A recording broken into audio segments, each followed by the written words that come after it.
Unbelievable.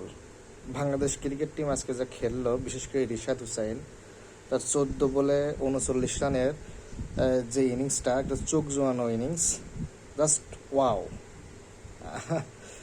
যদিও pitch অনেক slow, তবে শেষের দিকে যে 14 বলে 39 রানের রিশাদ হুসাইনের যে ইনিংসটা খেললো, আমি মনে করি যে বাংলাদেশ টিমের জন্য একটা ভালো কিছু বয়ে আনবে এই রানটা।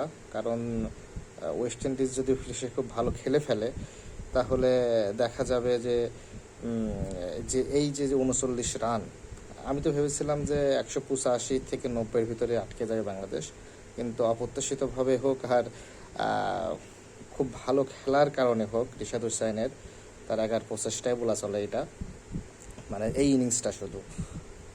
সো 14 বলে 39 রান, জাস্ট ওয়াও, আনবিলিভেবল।